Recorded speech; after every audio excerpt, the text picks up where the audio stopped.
क्या जाने कोई क्या जाने, क्या जाने कोई क्या जाने।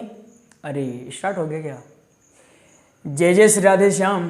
कैसे हैं आप लोग? विश्वास है बहुत ही कुशल मंगल होंगे और उतने ही कुशल मंगल ढंग से आप लोगों का अध्ययन भी चल रहा होगा। तो प्रेम से बोलिए जय जय श्री राधे श्याम। आज प्रवेश करते हैं द्वितीय दिवस में। आज की जो क्लास है, आज का जो प्रसंग है बहुत ही आनंदपूर्ण है। क्यों आनंदपूर्ण है? क्योंकि नारद जी को यहाँ एक समस्या हो जाती है उनका विवाह को लेकर के।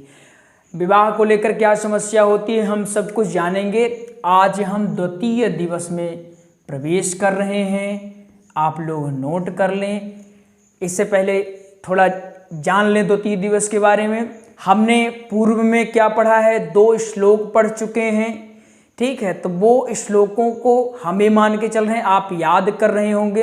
कुछ लोगों को याद हो गया होगा, कुछ लोग अभी याद कर रहे होंगे, तो उसको अति शीघ्र याद कर लें, बहुत बेहतर रहेगा। द्वितीय दिवस में है और 70% आपको केवल उन्हीं श्लोकों का जो जन्मांतस्य यतोन व्याधि तरितस्य वाला आपने श्लोक पढ़ा है, तो उसमें 70% आपको वही श्लोक का वर्णन करना है।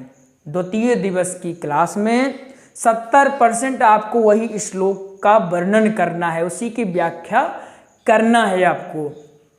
कुछ सवाल आप लोगों के थे उस क्लास को लेकर के कि गुरुजी श्लोक जो मंगलाचरण है, मंगलाचरण, तो मंगलाचरण जो हमने प्रथम दिवस में बोला था वही बोलना है या दूसरा बोलना है? आपको मंगलाचरण वही बोलना है, चाहे तो आप मंगलाचरण दूसरा भी बोल सकते हैं, लेकिन वही बोले। अभी आप बिगिनर्स हैं तो अभी आपको बहुत कुछ याद करना पड़ेगा। तो एक मंगलाचरण जो हमने लिखवा दिया है वही मंगलाचरण आप लोग लिख लें। एक मंगलाचरण हम आपको और लेकर आने वाले हैं, उसको हम जल्द ही बना देंगे। एक मंगलाचरण की और वीडियो थोड़ा हटके रहेगा, थोड़ा अलग मंगलाचरण रहेगा, तो धीरे धीरे उसको भी याद करते रहिएगा।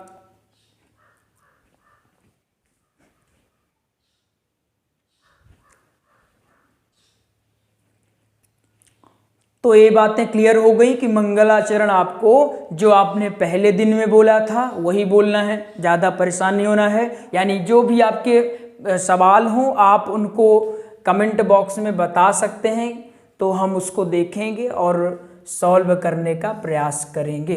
प्रयास नहीं करेंगे, करेंगे ही सॉल्व, चाहे जहाँ से करना पड़े। हम भी जब आप कुछ सवाल पूछते हैं हम भी देखते हैं, अगर हमसे आ रहा है तो ठीक है, नहीं आ रहा तो हम अध्ययन करते हैं। भाई हम एक क्यों कह दें कि हम एकदम सर्वज्ञ हैं? सर्वज्ञ जो होंगे तो होंगे, हम सर्वज्ञ नहीं हैं। इसलिए जो भी आप पूछते हैं, जो हमें पता है तो हम आपको बता देते हैं, जो हमें नहीं पता वो ढूंढते हैं। हाँ, आपके लिए एक प्लेटफॉर्म, एक माध्यम का जरूर हम काम कर रहे हैं कि आपको कहीं और भटकने की कोई आवश्यकता नहीं पड़ेगी कि अब गुरुकुल ढूंढो, क्या पुस्तक ढूंढो, क्या क्या करो। तो एक माध्यम का हम आपके लिए काम कर रहे हैं। तो चलिए द्वितीय दिवस को हम प्रारंभ कर रहे हैं। द्वितीय दिवस में हमने इसको कुछ लिख रखा है कि आपको क्या क्या बता देना है। देखिए पहले आपको तो देखिए श्लोक का वर्णन ही 70% वर्णन में ही चला जाएगा। मोटी मोटी कथा है, आपको जो नोट्स दिया गया है तो आप नोट्स में देख लेंगे तो आपको पूरा समझ में आ जाएगा। द्वितीय दिवस सबसे आसान द्वितीय दिवस ही है, तो द्वितीय दिवस में इतना परेशान नहीं होना है कि अरे नहीं। तो देखिए जब वेद व्यास जी ने जब विभिन्न ग्रंथों की रचना की, इन्होंने वेद बनाया। क्या बनाया? वेद बनाए। ये आपको नोट्स में दिया गया है। हाँ, इसमें हम आपको समझा देंगे। अब देखिए पढ़ने का एक तरीका भी आप लोग जान लीजिए। चूंकि देखिए आपको पढ़ा, मतलब ये तो लोग कहेंगे पढ़ो पढ़ो, लेकिन पढ़ेंगे कैसे ये नहीं कोई बताता। पढ़ने का एक मस्ट तरीका है, या बहुत अच्छा, मस्ट माने अच्छा, ठीक है, तो अधिक अच्छा उपयोगी एक तरीका ये है, आप क्लास लें। आपने क्लास लिया, क्लास के बाद आपको जो नोट्स दिया गया है वो नोट्स पढ़ें। जैसे क्लास आपने पढ़ा, हमने यहाँ जो पढ़ाया इसको आपने एक नोट्स में लिखा, फिर इसके बाद आपने नोट्स को पढ़ा, और फिर आपने जो क्लास में पढ़ा और नोट्स में पढ़ा है, दोनों को मिक्स करके एक अच्छा व्यवस्थित ढंग से एक अपना खुद का नोट्स तैयार कर लें। तो इससे आपका अध्ययन अच्छा हो जाएगा। ये नहीं कि सिर्फ नोट्स के ये रहे कि नहीं अब नोट्स मिल गया अब तो हम उसी से पढ़ेंगे, या फिर पुस्तक से पढ़ें, या फिर क्लास ले रहे हैं तो सिर्फ ये सोचें नहीं अब तो हम क्लास ले रहे हैं तो हमें कुछ और पढ़ने की ज़रूरत ही नहीं है। तो ऐसा नहीं है, आप एक चीज़ से नहीं कर पाएंगे। हर चीज़ आप क्लास भी लें, नोट्स भी लें, और अगर पुस्तक रखे हैं तो पुस्तक भी पढ़ें। तीनों को मिक्स करके एक अपना व्यवस्थित नोट्स बना दें। ये अगर सोचना है कि नहीं हम क्लास बस ले रहे हैं हो जाएगा, नहीं हो पाएगा। ठीक है, हाँ आपको भटकाने की जरूरत हो तो कहें कि हाँ हो जाएगा पढ़ते रहिए। अब ये अगर हो कि नहीं नोट्स से हो जाएगा, हम कह दें आपका नोट्स से बस हो जाएगा। लेकिन देखिए हम चाहते हैं आपको एक उचित मार्ग मिले, उचित मार्गदर्शन के रूप में हम काम करना चाहते हैं कि आपको जो मार्गदर्शक हम बने तो अच्छा आपको मार्गदर्शक बने। तो सिर्फ नोट्स से नहीं हो पाएगा, न केवल आप पुस्तक पढ़कर भी नहीं कर पाएंगे। आप अगर गुरुकुल में रहकर भी पढ़ते हैं तो कहने की बात अलग है, लेकिन जो तथ्यात्मक बात है तो आप गुरुकुल में रहकर भी नहीं पढ़ पाएंगे। आपको गुरुकुल में पढ़ने के साथ साथ अपना खुद का भी अपने सेल्फ स्टडी भी करना पड़ेगा, यानी पुस्तक या नोट्स कुछ भी अगर वो प्रोवाइड कर रहे हैं ठीक है, नहीं तो कहीं और से लेकर के आपको पढ़ना पड़ेगा अगर उचित कुशल वक्ता बनना है। तो इन्होंने वेद बनाया, वेदों को समझने के लिए इनका 4 बना दी, 4 भागों में कर दिया। आपको 4 भाग पता है कौन कौन से, ठीक है, हाँ वही ऋग्वेद वाले सब वही है। ये वेदों में कन्वर्ट किया वेद, फिर वेद को 4 टाइप में कन्वर्ट कर दिया, ठीक है। फिर इन्होंने कहा कि वेद तो जो पढ़े लिखे हैं विद्वान हैं वो समझेंगे, तो एक काम करते हैं एक और रचना करते हैं। तो इन्होंने महाभारत बना दिया, ठीक है। महाभारत इन्होंने क्या बना दिया कि महाभारत बना देंगे, तो जो कम पढ़े लिखे हैं कम जानकारी रखते हैं उनके लिए भी महाभारत ठीक होगा। तो इन्होंने वेद बना दिया, वेद के बाद इन्होंने महाभारत बना दिया कि भैया महाभारत बना देते हैं। महाभारत बनाने के बाद भी इन्हें शांति नहीं मिली, तो इन्होंने पुराण बनाया। पुराण कितना बना? 1 बनाया, लेकिन आत्मबोध इन्हें नहीं हुआ। पुराण तो बना दी लेकिन फिर भी कहे कि अभी मुझे आत्मबोध नहीं हो रहा है। तो इन्होंने ऐसे कर करके 17 पुराण बना डाले, 17 पुराण बना दिए, फिर भी इन्हें संतोष नहीं हो रहा था। संतोष नहीं हो रहा किन्हें? वेद व्यास जी को। क्या हमने समझा कि वेद व्यास जी ने वेद बनाया, वेदों को समझने के लिए इनका 4 भाग किया, 4 भाग कर दिया, फिर इसके बाद महाभारत बना दिया। महाभारत क्यों बनाया? क्योंकि वेद को जो वेद कौन पढ़ सकते हैं? जो विद्वान हैं। तो वेद को जो नहीं पढ़ पाएंगे उनके लिए महाभारत सरलतम बना दिया गया, ठीक है, सरल रूप से बना दिया महाभारत। अब महाभारत बना दिया, इन्होंने कहा अभी हमें संतोष नहीं हो रहा है, फिर कौन बना दिए? पुराण बना दिए। पुराण एक सोचा था 1 बनाएंगे लेकिन संतोष नहीं हो इसलिए 17 बना दिए। इतना कुछ सब कुछ अचीव करने के बाद या प्राप्त करने के बाद भी इन्हें संतोष नहीं हुआ। तब इन्होंने माथा पकड़ा, एक कोने में बैठ गए और विचार करने लगे अब क्या बनाएं, अब क्या बनाएं, अब क्या सोचें। तो कहते हैं ना प्रभु की जो माया होती है बड़ी अजीब होती है, उसको आप समझ नहीं सकते कि कब क्या हो जाए, कब आप राजा से रंक और रंक से राजा बन जाएं, एक कहा नहीं जा सकता है। तभी वहाँ नारद जी का आगमन होता है। नारद जी का अब सुनिएगा अच्छा सा प्रसंग, प्यारा सा प्रसंग। नारद जी का आगमन होता है। नारद जी का जब आगमन होता है तो नारद जी पूछते हैं क्या हुआ प्रभु, इतने बेचैन होकर काहे बैठे हैं आप, कुछ खो गया आपका क्या? इतना कुछ बताइए, आपने रचना कर दी है फिर भी आपको संतोष नहीं हो रहा है। हमें देखिए मस्त मौला घूम रहे हैं। उन्होंने बताया कि अपनी विडंबना बताई कि हमने बहुत कुछ प्राप्त कर लिया, लेकिन हम और भी चाहते हैं कि संसार का और भी कल्याण हो। जो संत होते हैं वो अपना हो ना हो लेकिन जन कल्याण हो, संसार का कल्याण हो, ऐसे कार्यों में सदैव संलग्न रहते हैं। तो वेद व्यास भी लगे हुए थे कार्यों में। उन्होंने अपनी विडंबना बताई, अपनी परिस्थिति, अपनी जो समस्या है उन नारद जी को बताया। नारद जी ने कहा, आपने सब कुछ तो कर लिया है, एक बात बताइए, आप बाहर दीपक जला दिए हैं, खूब लाइटें लगा दी हैं, घर के बाहर है आपने खूब सारी लाइटें लगा रखी है, लेकिन घर के अंदर आपने एक मोमबत्ती भी नहीं लगाई है, तो घर के अंदर आप उजाले की अपेक्षा कैसे कर सकते हो? वेदव्यास जी चकित रह गए कि आप एक कैसी अटपटी बातें कर रहे हैं, हमने अभी तक जो किया था क्या अंधेरा है घर में, नहीं किया। नारद जी ने कहा, नहीं, आपने जो किया बहुत अच्छा किया, सराहनीय कार्य है आपका, लेकिन आपने जो किया है इसमें कहीं भी हमारे प्रभु का वर्णन है, प्रभु के गुणों का वर्णन है? आप स्वयं बताइए, आपने एक घर है, ये उदाहरण को, ये जो हम बता रहे हैं सब कुछ आपको बोलना है, कथा में आपको बोलना है। हाँ, इसको हम थोड़ा इंटरेस्टिंग यानी कि रोचक तथ्य से बताते हैं ताकि आपको समझ में आ जाए, क्योंकि हो सकता है कुछ लोगों को जल्दी ना समझ में आए, इसलिए हम ऐसी चीज़ों को बताते हैं ताकि आपको तुरंत समझ में आए। लेकिन आपको जब बोलना है तो व्यवस्थित ढंग से बोलना है, ठीक है? तो उसको व्यवस्थित ढंग से बोलना है और नोट्स का अध्ययन कर लें तो उससे भी आपका हो जाएगा।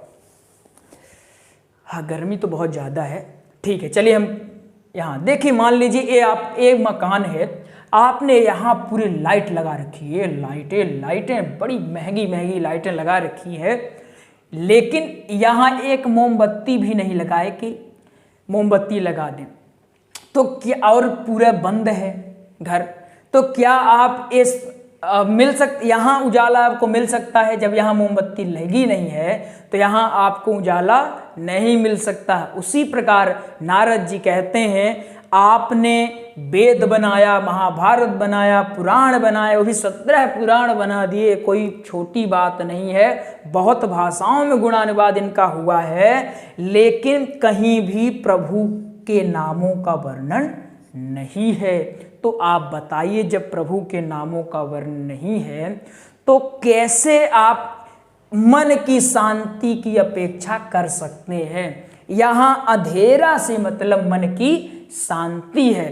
तो आप बताइए, जब प्रभु के नामों की चर्चा आपने कहीं भी अपने रचनाओं में नहीं की है, तो आप कैसे अपेक्षा कर सकते हैं, कैसी ये संभावना हो सकती है कि आपके मन मंदिर में संतोष हो जाए? यही कारण है कि इतना कुछ मिलने के बाद भी आपको अभी तक संतोष नहीं हुआ है।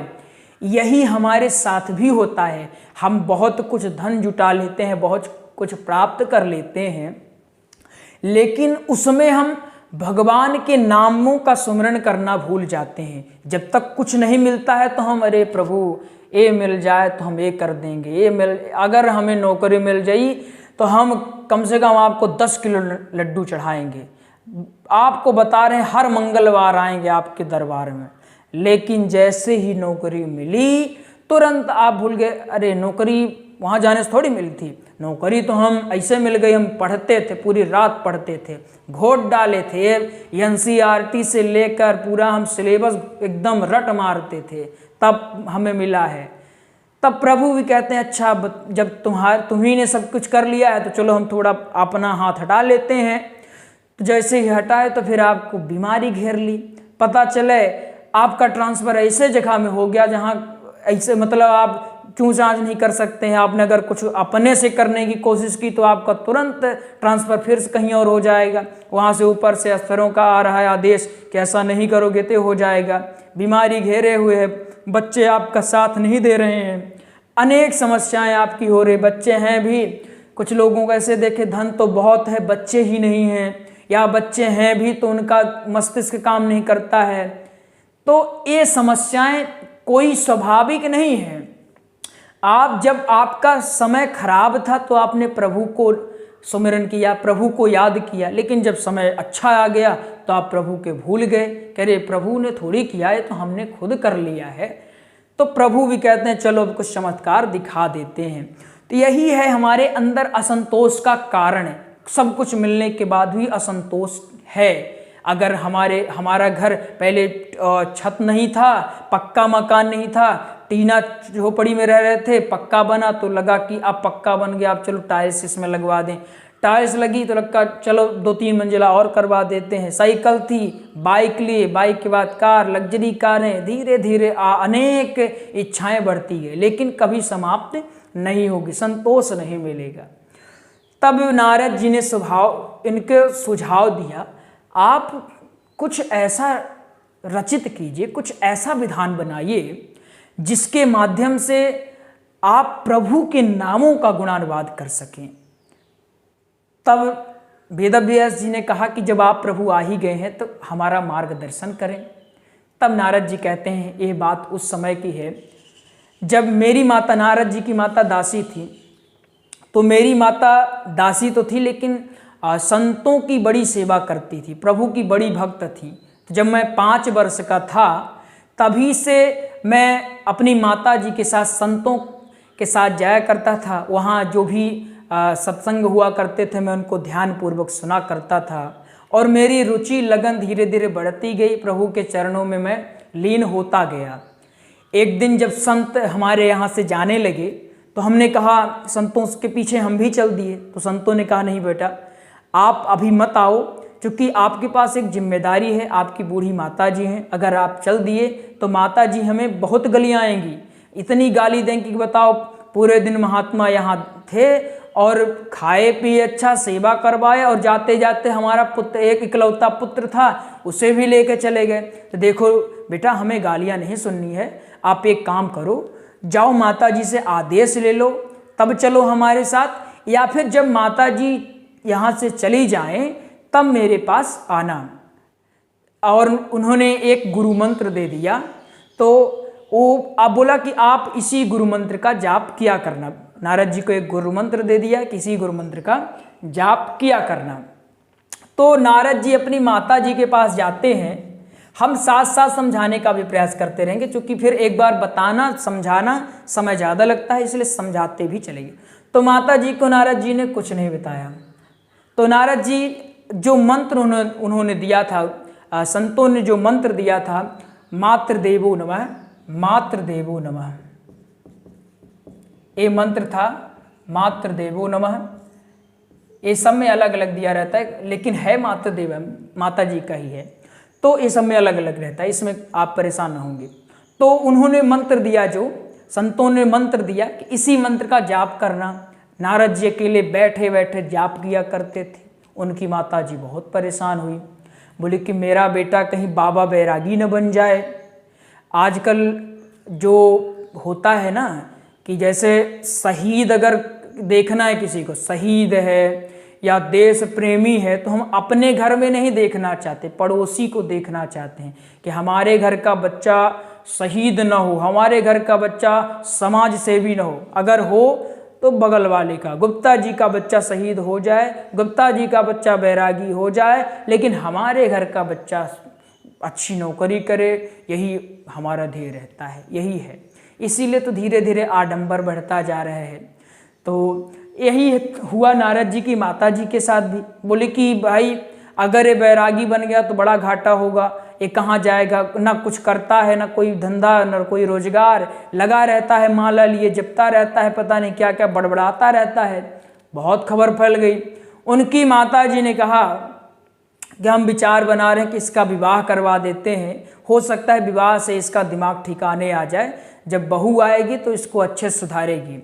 और माता जी उनकी बोले कि बेटा अब हमारी भी कमर बड़ी दर्द करती है, पैर काम नहीं करते, हमारी भी उम्र हो गई है, तो हम सोच रहे हैं एक पतोहू लाया जाए। पतोहू आप समझ रहे हो, बहू लाया जाए। तब नारद जी फिर से माथा पकड़ लिए, करे बताओ अभी तक हम इंतजार कर रहे हैं कि माता जी चले जाएं तब हम जाएं प्रभु का दर्शन करने, प्रभु का संकीर्तन करने, प्रभु का भजन करने।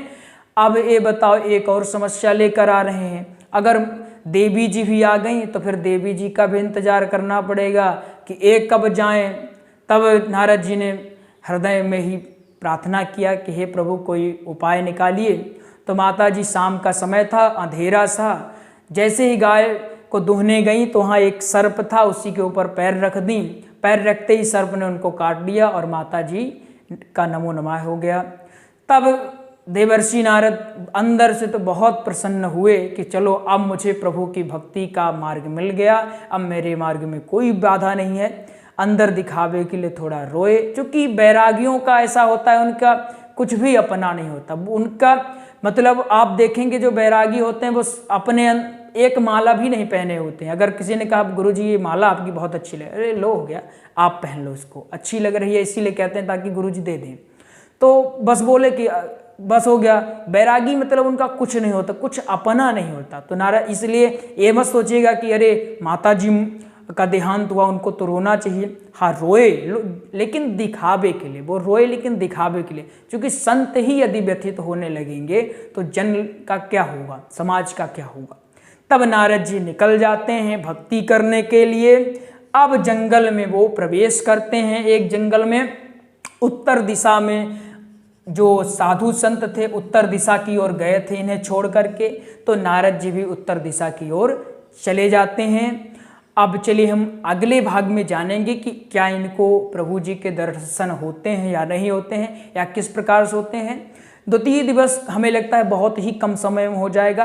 द्वितीय दिवस को आप प्रयास करें कि अपने से किया जाए। तृतीय दिवस बहुत ही सरल है, ये आपको स्वयं से हो जाएगा, क्योंकि इसमें श्लोकों का वर्णन करना है। ये श्लोक का ही वर्णन है, वो हम बता रहे हैं तो श्लोक का ही वर्णन है, इसमें परेशान नहीं होना है। द्वितीय दिवस आप नोट्स से बहुत ही आसानी से कर पाएंगे। आपको जो नोट्स मिले हैं उससे आप बहुत ही आसानी से द्वितीय दिवस को कवर कर लेंगे, कोई भी समस्या आपको नहीं होगी। तो चलिए आज का विराम करते हैं, और जिन्होंने अभी तक वीडियो को लाइक नहीं किया वो लाइक करें और चैनल को सब्सक्राइब कर लें ताकि आपको प्रतिदिन वीडियो मिलती रहे। तो हमने ये सब कुछ जाना, वेद का, ये महाभारत, ये प्रभु, ये पुराण, ये हमने मंगलाचरण तो आपका क्लियर हो चुका है।